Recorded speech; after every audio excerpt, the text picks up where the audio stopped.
Wonderful, wonderful, wonderful. Thank you, wonderful. thank you, Steve. What a great piece. When did you arrange that?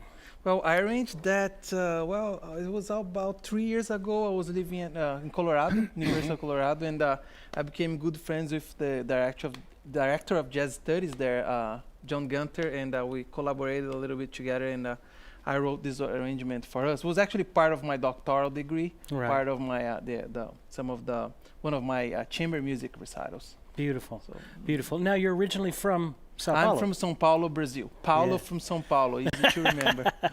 How long were you there? When did you move to the United States? Well, I was born and raised there. I got my undergraduate degree, my bachelor's in guitar in Brazil, and I moved to the United States in 2011. I was 24 years old. Now you can do the math, you know how old I am. I was 24 and I came to University of Missouri where I studied, I did my master's degree in classical guitar. Then I stayed there a little longer, got another master's degree in jazz guitar. I always had this passion on both classical guitar and jazz guitar. So stayed there for a while. Then from there, I moved to Colorado, Boulder, Colorado, University of Colorado, where I did my DMA. And from there, they opened a position here and I applied for the job and was fortunate to. At Belmont University here. Yes. Yes, wonderful. Tell us about, we've already had some questions about things. Tell us about the instrument that you're playing today. Okay, it's this guitar is a handmade guitar by a Brazilian maker. His name is Joacir Carvalho. Good friend of mine. I've been working with him for over maybe around 10 years now. I own 2 of his guitars. This one has a spruce top and Indian rosewood on the back and sides. So I own 2 of his guitars. The other one I have is Brazilian rosewood on the back and sides. An interesting thing about this guitar, also there's like a little angle here, a radius here on the fretboard. So it's not 100% straight. They do that on electric guitars very often, but not as much on classical. Right. But I asked him to do just a little bit of curve here. For some things it helps, you know, and you have to put a bar chord. Sometimes to press the strings in the middle is a little bit easier because of this angle that you have. So, and I have this, as you noticed earlier. Yes, I was fascinated by the show that to the camera. Sound hole. What that is, there's a sound hole here. Is also, I think he does that with Brazilian rosewood too. Does it by hand. Joacir is a great guitar maker. And when you're playing big halls, especially for solo or even chamber music, you can hear yourself a little better because the guitar is an instrument that projects that way. But when you have this little sound port here, that's what they call, you can hear yourself, and it's I think which is such a wonderful idea to do that. I remember I played one of the instruments that the boutique guitar show that came through Nashville and came through Gruhn Guitars last year. One of the acoustics that they had actually 2 sound ports. And so as soon as you played it, it was this glorious stereo sound that hit your ears. It was amazing. So I was like, that's a great idea. More builders should do that on acoustic instruments. And what I learned from him is that my first question was, you're not going to lose, the audience are not going to lose any sound. And from his research, he doesn't think so. Like just a little hole on the side that shouldn't affect. You cannot do anything to the top. You know, the top is where the whole sound of the guitar comes from. But it's kind of nice. I got used to it, and I like it.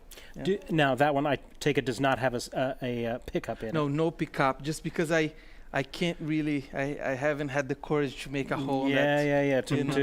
That's a scary thing on a fine instrument.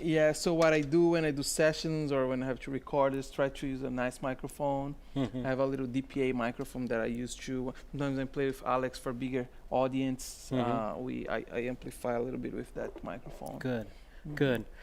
Alex, it's an honor to have you here with us. It's my honor. As a guitar show, we don't get instrumentalists near enough. I feel very privileged to be here. For those that may not be as familiar with the instrument that you're playing, tell us a little bit about the soprano sax. Well, as you said, it's a soprano saxophone. Out of the commonly played saxophones, this is the highest pitched. There are other less common ones that are even higher pitched than a soprano, like a sopranino, for instance. But But the soprano is the one you'd commonly see, most commonly.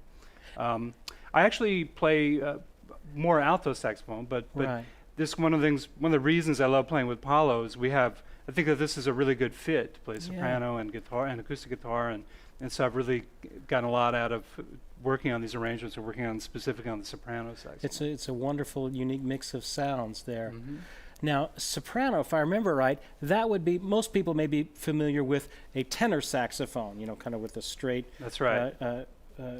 piece that comes out and then to the horn that comes down here, and that would be an octave above. The soprano would be an octave above Exactly. the It's tenor. one octave above the tenor saxophone. Okay. That's right. Yeah. Fascinating. And that would be in the key of B flat. B flat. B flat instruments. It's the same key that trumpets are in. So if he's playing a C chord, you would have to play a D note or whatever. Hey, I to- play a D chord. That's right. Yeah. So for those of you in guitar world that have never experienced that, instrumentalists have to do an awful lot of transposition in order to make things work when they play along with concert instruments, which is what we are in guitar world, and piano and things like that. So a soprano saxophone is in the key of B flat, so he has to transpose everything up a major second to be in the same pitch.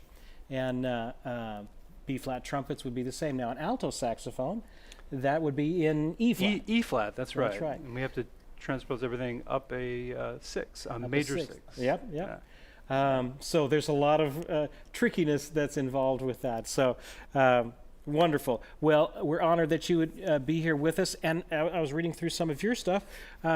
Saxophone is not only the only instrument that you play. You play some other things as well. Yeah, What I else do you play a fair amount of flute, and we do some of that as well. We're not going to do that tonight, but I play flute, and I play the different saxophones, and I play a little bit of clarinet as well. And I'm definitely not going to play that for you, attempt that for you this evening. So. But it's not uncommon for saxophonists, instrumentalists like that, to double on other right. reed instruments That's like right. that. Yeah, especially in a town like Nashville. Yeah, of course. And if I remember right, you got your doctorate from Eastman, I did. Yeah. which is quite an amazing school, and so yes, not many come out of there with doctorates. So I'm very fortunate. honored to have you here with us. We already have some great questions coming up. I wanted to ask you a little bit, Paulo, when you're building, let's say, an arrangement like this and all of those rich chords that you're coming up against, what's going through your head as you're trying to build these chord shapes? That's a very good question, and I hope I can answer it because well, I think when I write music arrangements or original compositions, I think everything that I listen to comes into the mix. So I'm a huge fan of classical music. I'm also a huge fan of jazz and popular music too, and I have all those different influences that when I'm writing or I'm arranging, they end up appearing on the page without, because it's like speaking a language. You're exposed to it, we study it, and then all of a sudden, not all of a sudden, it requires work, but this thing comes out in your playing, your arrangement. So, but to be a little more specific here, for example, as far as harmony goes, I spent a lot of time analyzing jazz standards, studying the music of the great classical composers such as Beethoven, Bach, Debussy. I played a lot of classical guitar repertoire where you put yourself in certain situations, harmonic situations and melodic situations. I transcribed solos. So all those things, they come into play when I'm writing. Yeah. I use everything that I play, from like Bach to the music of Manuel Ponce, a Mexican classical composer. Those certain idiomatic things about the guitar, I always try to use. For example, this tune, one of the reasons why I arranged that, because the original key was E minor, and it's a big key for guitar. And I'm playing with Alex. Alex does a wonderful job controlling the dynamics and everything, but I also on my side here I have to make sure I push and I have a lot of sound, and I need to have chords that match that intensity. He took a solo and he was make it bigger and the dynamic was growing, so I need to be able to do that. If this arrangement was in E flat, first I would have a lot of bar chords, and Yeah. the sound of my guitar Change the whole sound of it, exactly. yes. So I have to think about this is like almost like an orchestration technique, Right. But because you have to think about the characteristics of each instrument. Which for Alex, this key can be a little tricky because for him he's gonna have to play a lot of sharps A lot over of sharps, yeah, and F But, sharp minor there. there. He does a good job with that. Even the opening chord. What is that opening chord that Okay, you so that you the played opening chord is an E minor chord, E minor 9, but has a major 7. Which just that twist of the major Yeah, seventh exactly. in a typical E minor ninth Yeah, it would have be this. pulls that ear. Yeah, a so that different would way. be like what people are used to, like the jazz guys would be playing minor like that, Yeah. play swing or play bossa nova. But this is more like, and I was the open strings obviously, and you got this cluster. And actually, I like this specific voice because you have two clusters. You have F sharp against G and D sharp against E. Yes. Yeah, Very so, rich. And it's easy to move up for the next chord. It's F major 7, sharp 11. So you're gonna have again some seconds here, and you get the big sound of the guitar. So that's the idea. Beautiful. It's amazing how just a one note here and there can just really open up the color of what the a rather standard chord would become. Exactly. Amazing. Talk about, I know you grew up in Brazil, and Brazil has brought so much jazz, their own kind of genre of jazz with some of the brilliant composers and Jobim and all of these wonderful composers. Explain to our audience how that is slightly different from like American jazz, swing, that sort of stuff. Brazilian has a very different rhythmic foundation and some of the chordal foundation. Yeah, it's interesting that you asked that because during my master's degree, one of my research topics was just to understand a little more about this musical exchange between Brazil and the United States. Yes. Because initially, when you go back to the beginnings of Bossa Nova, in the late 50s, early 60s, you are going to see a lot of influence from the United States to Brazil, where you have composers like Jobim and a few others, Carlos Lira, and other composers that became Edu Lobo, that made Bossa Nova such an important movement. Most of those composers, they were connected to American jazz. They knew the literature. They knew Duke Ellington. They knew Miles Davis' music. And Stan Getz, Stan his Getz, great that collaboration with connection, Jobim. And actually in my research, I point out actually to cool jazz as being one of the influences, and that's something that for me kind of makes sense because the bossa has that kind of relaxed kind of feel, which is different from bebop. You know, you have the harmony, but just the way that the music feels. So you have the birth of the cool with Miles Davis, the arrangements, the shorter length of the tunes. They would take solos, but they are not extensive like it was during the bebop era, where Charlie Parker and Dizzy Gillespie would take like those extended solos, super chromatic. So that's just my take on it. You know, that's. Explain. Like a typical bossa rhythm on guitar, you know, kind of a Jobim sort of a rhythm. Can you illustrate that and talk about how that? And a lot of people, they think a lot about you know, how to do that right hand and how to do that rhythm. And moving to the United States, and I obviously have mostly American students here. A lot of them are very interested in Brazilian music and trying to understand how to make that groove happen. And it was interesting because I was born and raised in Brazil, so I kind of like never really sat down. During my doctorate, that it was when I realized I had some students at University of Colorado and here, but back then it was like, well, I just need to figure out a pedagogical way to teach that and to make the student understand. So I actually wrote out some patterns, but I can show you here a simple one here. It also depends on how fast you're playing. If it's more like a samba, it's gonna be a little different, but the basic pattern, I'm just gonna tune again really quick here while you get set up.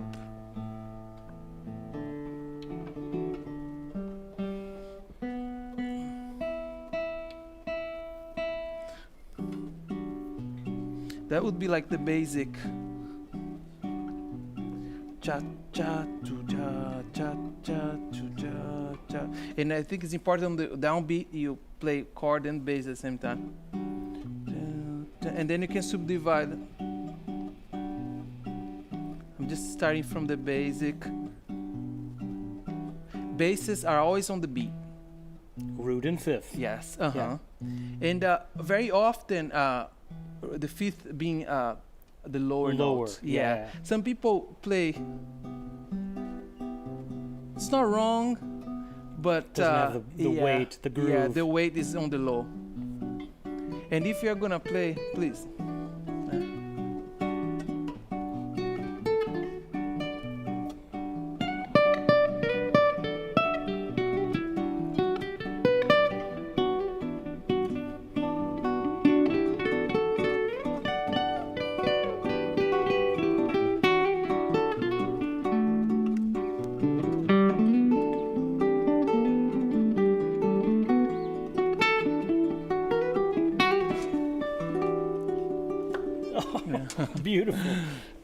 Beautiful. And just a quick thing, if you're gonna play a little faster, more like a samba, then you have other options like just playing. You just play your bass on the beat, and you play your accompaniment on the upbeat. So and the articulation too.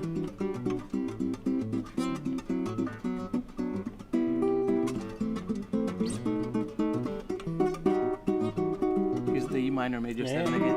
Yeah. Oh. Yeah. Beautiful. Thank you. Let's see. We have so many questions here. Lee Candiati is asking, Paulo, do you know Diego Figueiredo? Figueiredo, and have you worked or played with him in the past? No, I haven't met him yet. I think we've played in same kind of situations like festival. I've been following him online. I've seen his stuff, and he's an amazing guitarist. Yeah. He's an amazing improviser. I haven't yet. I hope one day. I haven't really met him yet. We have some friends in common, I think. But he definitely, if you guys don't know his music, Diego Figueiredo is great. What are some other players that would, if folks are interested in learning a little bit more about Brazilian style jazz, what are some of the influencers in that genre? Yeah, you can have, there are a few. For the youngest, from this youngest generation of guitarists, Chico Pinheiro. Chico Pinheiro, yeah, he's an amazing guitarist. He's based in New York now. He's a Berkeley grad, but he's from São Paulo also, and he's just a great guitarist, great songwriter, and you guys should definitely check him out, especially if you want to learn a little more about groove and single line playing. He's amazing. What's his name again? Chico Pinheiro. If you're gonna spell CHICO, and you can find him online very easily. And also you have other guys like Yamandu Costa. He's an amazing soloist. He plays nylon string guitar. I think most of guitarists. He's one of the most famous guitarists, Brazilian guitarists right now. Yamandu Costa is also another great name. Wow. And of course the founding fathers of that, like Jobim. Oh yeah, definitely. And then you have all the big, the Jobim played piano, played guitar. If you want to learn a little bit more about the groove and like the songwriting aspect of bossa nova, João Gilberto would be a great one. Gilberto, yeah. He's a singer, a songwriter, and guitarist. So that would be a great reference to. What I've always appreciated is the ability to take just a few chords, a few notes within a chord, and they're just changing one note here, one note there, and it creates a very complex harmonic environment, but actually they're just going,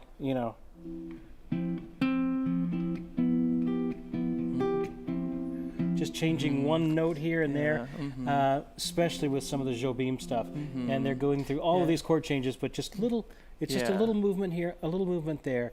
The chords are so connected. Yes, as far as voice leading goes, the music of Jobim is a great example. We have a lot of great examples on his music where you have a major 7 chords, arrivals like a 2-5, and instead of arriving on 1, you play the 1 fully diminished, which is a voice leading, right? So you have, instead of doing You do.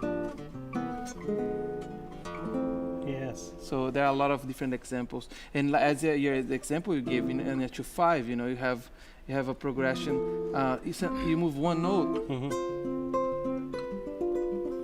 you have a 2/5/1, Yeah. so you have that seventh going down to the third of the Yeah. 5 chord. Yeah. I'm getting a little theoretical here. It's fascinating to me. I how you can get using just a few notes, kind of a minimalist technique, and you're be able to create all this different harmony that's going on with just a few notes, the right pitches in those chords. Yes. Beautiful. Okay.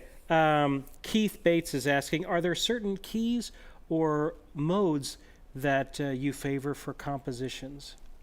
That's an interesting question. When I'm composing and writing arrangements, I don't think as much from a modal perspective. Sometimes I do, but the modal perspective is more useful for me when I'm improvising, to make certain choices on the fly. And I have, as a student, I had to sit down and just learn all those modes in all keys on the guitar, and not only modes of major scale, which a lot of students, when they think about modes, they think about modes of the major scale. But you have modes of melodic minor scale, which is a sound that Alex and I have been exploring a lot, composing together, and you have sounds of harmonic minor scale, have sounds from symmetrical scales like diminished scale, and those scales also, you're gonna get different versions of it if we start on different notes. Right. So it's hard for me to say which one I favor, but I tend to use a lot of definitely the major modes and melodic minor, modes of melodic minor too. You can have a lot of different options, chordal options and melodic options, those scales. Can you play us another song? Yes. So the next one was written by one of my great heroes, guitar heroes, Ralph Towner. Classical. He's right in that, right in between the classical and the jazz styles. And this arrangement I did, I did this arrangement 3 years ago. I had a duo with an oboe player, Dan Willett, oboe player, oboe professor at the University of Missouri, and we recorded the CD. And this arrangement was we recorded together, and I rearranged it for soprano saxophone, and I tweaked it a little bit so Alex could improvise also on a session for improvisation, and gave him some liberties here to change some things. I wrote those arrangements, but at the end of the day, we work together, and it's a collaborative process, and I think I should start signing his name on those arrangements too. And I'll split the check with you. Yeah. So we're gonna be doing Icarus 50-50, yeah. Icarus by Ralph Towner. And that was recorded by Paul Winter Consort. Oh, okay. And Paul McCandles, and that's the soprano saxophone is Paul Winter, played with soprano saxophone. with Ralph Towner.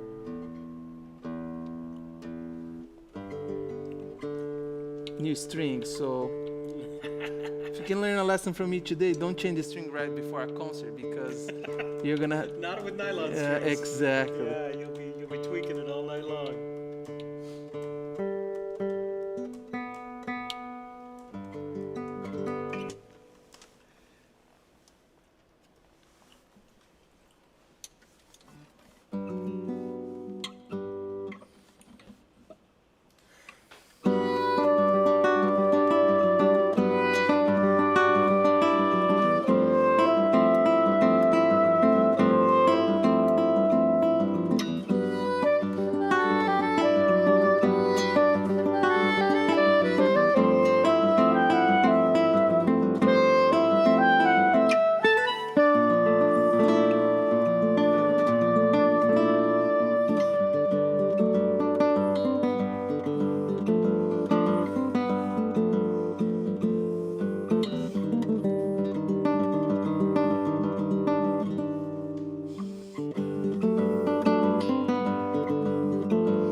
Thank you. Beautiful, Thank you. beautiful, beautiful, beautiful.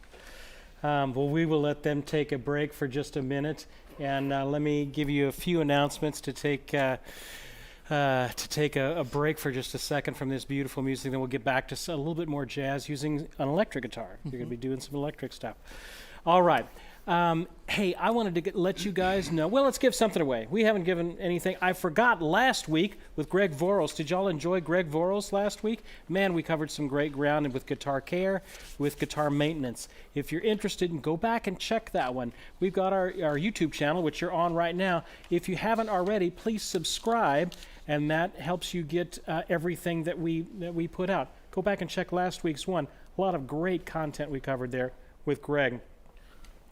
You know, Gruhn's is having their 50th anniversary of being a store, and that is coming up. That's actually this year, 50 years of being a store.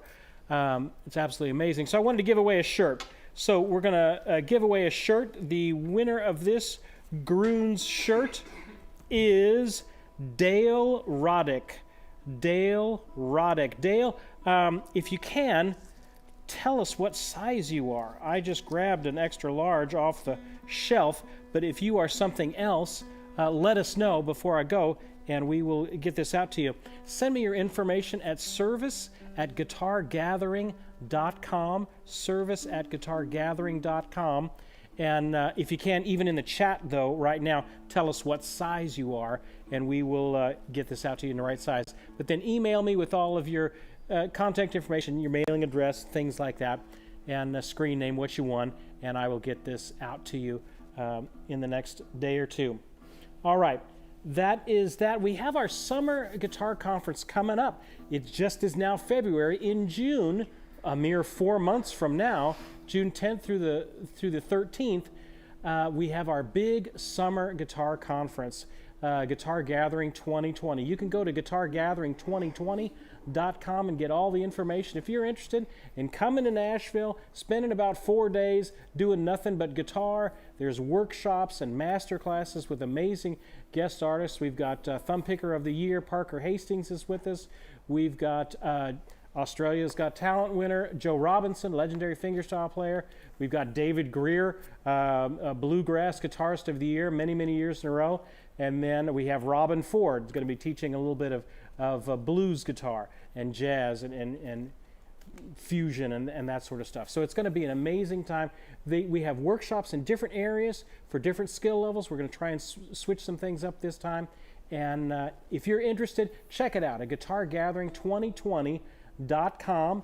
And it's right here in Nashville, June 10th through the 13th. And spots are already filling up. So if you're interested, there you go. And we've got, if you've got a guest, we've got guest rates, and then you can stay in the dorms, you can stay around town, whatever you want to do. All right, so that's that. We also have our fall fingerstyle guitar retreat, which is in the end of October, the beginning of November. This year, it's October 29th through November 1st. That is a smaller, more intimate event. If you're into, make sure it's a good one. We're working on it. Oh, that's a good one. Okay. Giandrino. Giandrino. I think that I know this guy. You think you know him? He's a good friend of mine. I think. Good. Well, Giandrino, you have just won actually a double CD by Antoine Dufour. Send me your information at service@guitargathering.com, mailing address, things like that, and we will get this out to you. Hey, congratulations. That's a lot of fun. All right. We also have our discussion board, guitargathering.com. We'll get you to our discussion board. If you're not yet a member of our discussion board, it's all free. There's all kinds of resources there. I put up some more lessons this week, and so if you're interested, check it out. That's a great resource to connect with different players and different people of different genres. So, all right, that's enough of me yabbering on about that. Let's get you to play one more thing, and then we will answer a few more questions. Now, you were telling me earlier about this amazing guitar that you have here. What is that? Yeah, so this guitar here was made by a friend of mine and very, very talented a guitar maker from Brazil, from São Paulo, Brazil, and we met about 2 years ago, and I visited his shop and played a few of his guitars, and the quality of his work was amazing.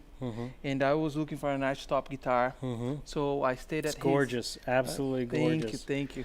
And I stayed at his shop for about 4 or 5 hours, talking, about like ideas, what I wanted. I played because I have this classical guitar background, so I wanted an instrument that would kind of like serve me both ways, to play with a pick and also play with my fingers. And João Cassias, we worked together for about a little over a year.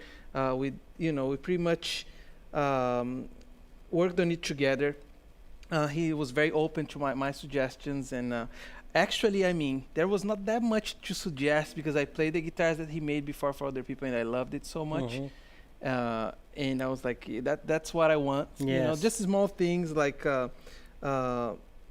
the pickup he developed with a company in Brazil, which is great. He asked me to try, and I tried, and I don't feel like switching. Here in the United States, we have so many options of great pickups, but honestly, like, I'm happy with this. You've got the wooden bridge there. The wooden bridge, exactly, Beautiful. which helps with the tone. And I could have used a metal bridge, but this one is for what I do. That brings such a warmth to it, is that wooden bridge. It's great. And then you can, just to take a look at the instrument.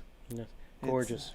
And I mean, I'm still learning how to play it because I got it just a month ago. I just came back from Brazil a few weeks ago, and I'm still working on it, trying to practice and understand the instrument. I changed string gauge three times in 3 weeks. Yeah. Wow. Yeah, because you got to find the right one. Yeah, you gotta exactly. find the one that works And for I that feel guitar. like now I'm with 12s. I wasn't with 13s, and that was pretty, And those are flat wound those are strings, flat I noticed. wounds, Yep. yes. So it's going to give a real warm, and full sort of a sound. Very good for jazz stuff. exactly. I'm just gonna make sure I'm in tune.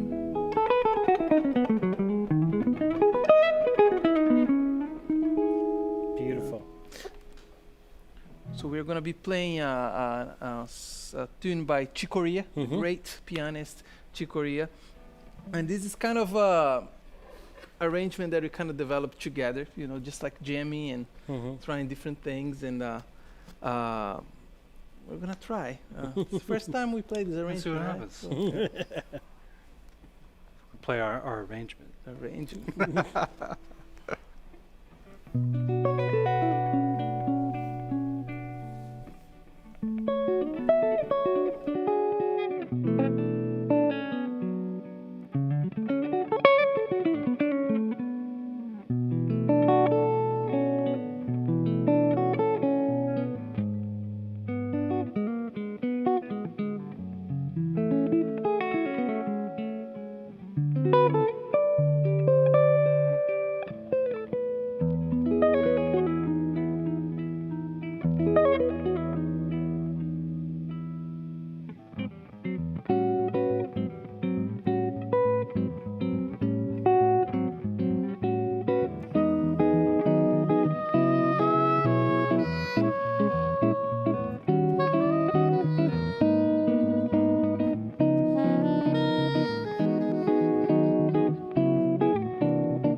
Thank you. gorgeous. Thank you. Beautiful, beautiful, beautiful. Wow. What a lovely sounding instrument, and the combination between y'all's both is amazing. Alex, I've got a question for you. Guitarists, we do a lot of accompanying. What is something that in your playing that you like for us? What makes a good accompanist? What do you need from a guitarist as an accompanying? That's a instrument? great question. And it's one I ask myself all the time, not because I'm a teacher too, and I teach ensembles, and I have guitarists, and I think it's so interesting because it's very contextual, you know. Yeah. It depends on what the kind of group is, how many people are in the group. Do you have a piano player also, another chord instrument? Yeah. Do you have a rhythm section or not? Like we don't, you know. Right. So in our situation, one thing that's really interesting. And it's a challenge that we have to figure out together is you know, since you don't have a bass player or drummer, you don't have these other instruments laying down the time, so you can kind of relax against that. Yeah. You know, so sometimes Paulo's really great about he like lays down some just solid time for me, so that I can be really free with things. You know, in a way that if we had some other instruments, maybe he would feel. He may even drop out sometimes and like let the piano player or play more sparsely or more kind of over the beat or over the rhythm, but then when we're really getting into it, we can kind of transcend that too. And Paulo does an amazing job of just like we can have the same concept of time in our head come out in the same place, you know. Yeah. Usually, hopefully we do. It's probably my fault that we don't. And then I really love it when guitarists can hear the kinds of maybe harmonic ideas that I might be trying to bring to a situation. Right. Ways I might be altering chords or substitutions and things like that. And then if you get to know, like we've got to know each other pretty well as players, so you start to be able to anticipate what other people are going to do in certain situations. And so that's been cool. Yeah. In this sort of situation, you know, Paulo, you're basically a one-man rhythm section. You're having to play bass lines.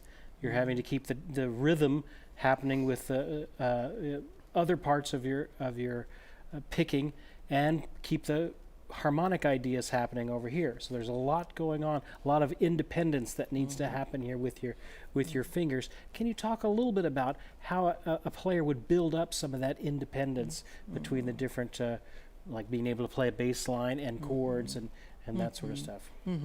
I guess for me, in my case, because of my classical guitar training, and I've worked on a lot of like polyphonic music, fugues by Bach, Baroque fugues, and a lot of different styles. So my right hand, I was always trying to achieve that, you know, just not only like a bass line and chords, but really like 4 different voices. Right. So that it comes a little bit from that perspective. So I don't think necessarily electric guitarist needs to learn classical guitar, but I think a basic understanding of a right hand technique and practicing some arpeggios, practicing some etudes that require like voicing, like different kinds of voicing. And by voicing, I mean the structure of the chords here, but the voicing from a perspective of sound. You know, if I'm playing this chord, a sequence of chords, like my top note's my melody. So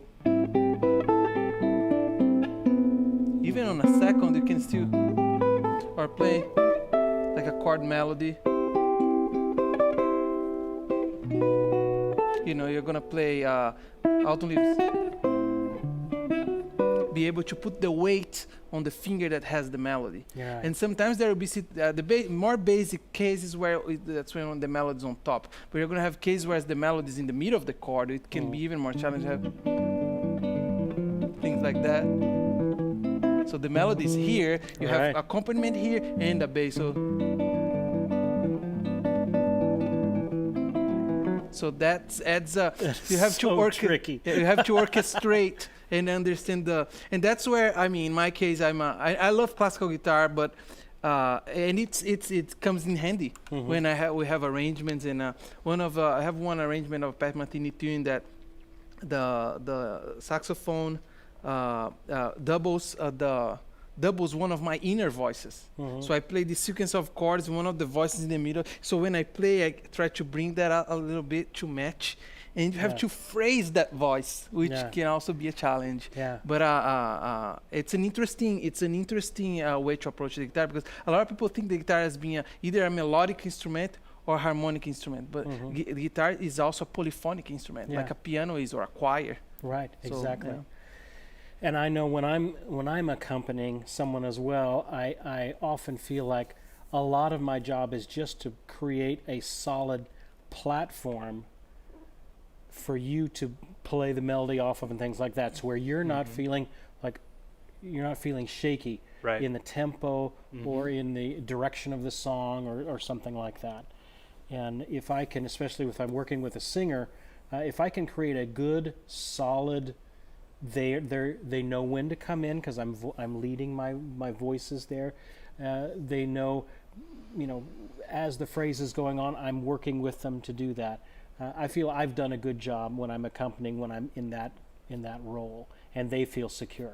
When they feel insecure, I start to think, okay, I'm not doing a good job because I need to make them feel secure. Yeah, it's interesting that you say that, because I feel the same way when I'm playing on a gig that, like if it's a duo gig and I don't know the guy who's playing the melodic instrument, I'm going to start first laying down the time, make sure that we can connect. Like with Alex, we've been playing together for a while, so we are at the point where if I start to be a little loose, he understands it. And Alex is really good at playing really clear, like clear rhythms. So sometimes if I'm going a little bit out, or if I'm playing a line, sometimes we're both playing lines. We really like that texture. So he's kind of accompanying me there. And he plays. And there was situations where my time was a little loose, and he would like just come in and just just to make sure that we are in the same place. And at the end, it sounds really organic. So that's one of the interesting thing about playing for melodic instruments, because he can also comp. And on the last tune we're gonna play, there is a section that I play a solo and he comps with a melody. That sounds a little weird, right? But his accompaniment is a melody. So it's two melodies going at the same time. I would encourage you, as you're learning and playing, don't shy away from opportunities to accompany, a vocalist or another instrument or something like that. It's a good discipline to get it. It puts you in a different headspace as a guitarist. You have to really be solid with your rhythm, and you have to really be always deferring to the instrument that's taking the lead. A good accompanist is a rare skill, and it's very valuable these days. Okay. Wow, we are almost out of time, and they've got to go. I'm going to ask one more question. Sam Burns Music is saying, Paulo, can you elaborate a little bit more on classical guitar technique as it relates to improvisation, using classical guitar technique as you're improvising in a jazz setting? Yeah, so one thing that I've been researching recently is how to incorporate improvisation on the training of a classical guitarist. Because classical guitarists, they tend to be mostly reading notes, more than classical training. And my goal is to make sure that a classical guitarist can also see the fretboard, understand harmony, understand where the notes are, and along with that, be able to practice their technique. So I've been creating some exercises. For example, you get like a drop 2 chord like that, like a C major 7. Drop 2 is just a way to organize the voices. So you have those voices. So 5 different ways to practice that. Mostly on a classical guitar, you could do different arpeggios, or do tremolo. It's more like a classical guitar technique, but actually doesn't sound bad on this guitar. No, it doesn't sound bad. First time I do that here, so that's good. So trying to incorporate different techniques with the knowledge of the chords, so you can learn both at the same time. This wouldn't be something for beginners, but for a classical guitarist that already has a solid foundation, I think they should definitely explore those chords and try to see the fretboard. Also practice scales, but thinking from a perspective of an improviser. So learning melodic minor scales, all symmetric scales, all modes, and all that, but also thinking about the technique. Yeah, beautiful. I want to, in 1 minute, I want to show that tremolo technique one more time, and kind of describe what you're doing with your top fingers there. You know, is it 1, 2, 3? Is it 3, 2, 1? You know, is it that sort of stuff? Maybe we can get a tight shot over here on it. Can you hold that for a second? And- I'm going to use the other guitar. And we'll. I just want them to see that because I know we're going to have questions about that, and it's not a technique that we've talked about very often. So you can play a little bit with me too if you want. So yeah, tremolo is a technique that consists in try to emulate the idea that the guitar has a sustained sound, right? Because the guitar, you play a note and the sound dies after a little bit. So there are different kinds of ways of doing tremolo, but the AMI, so ring finger, middle finger, and ring index. That would be like the most standard. So you play those 3, 1, 2, 3, and you can have a melody on the bass too.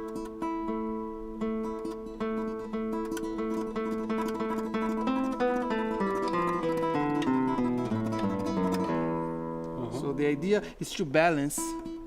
I was playing electric guitar now, so now every time I play electric guitar, the nails get a little. I have to go back and polish them again. But that's why I play the classical stuff first. I always do that in concerts. But anyway, so that gives you an idea, and they have to be balanced. You don't want one finger being heavier than the other. And the way that our hand works, the fingers are not equal. The muscles are not the same. The bones are not the same. So you have to use your ear to try to equalize the notes. And building up speed with it is just something that is... definitely start slow, and speed is a result of accuracy. So one of the things you can do, you can anticipate the following finger. So you play with your ring finger, and then you rest your your middle finger. So that's a very good way to practice.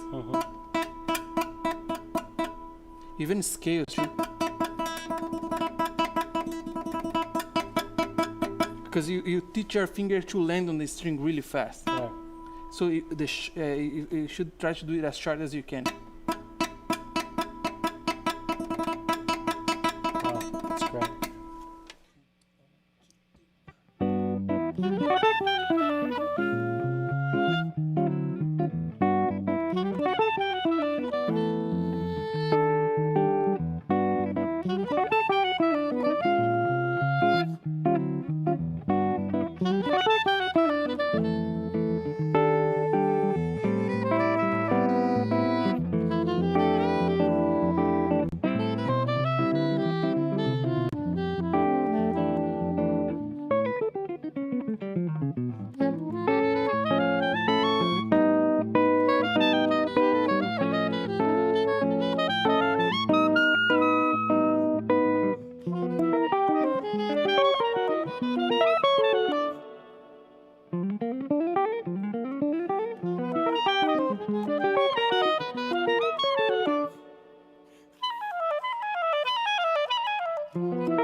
Beautiful, beautiful, beautiful, Thank you. beautiful. Thank you. Thank you so much. Thank you so Thank much. you, Steve. Honor to have you here with us. Hey, keep up the great work in your own learning, and we will see you guys next time.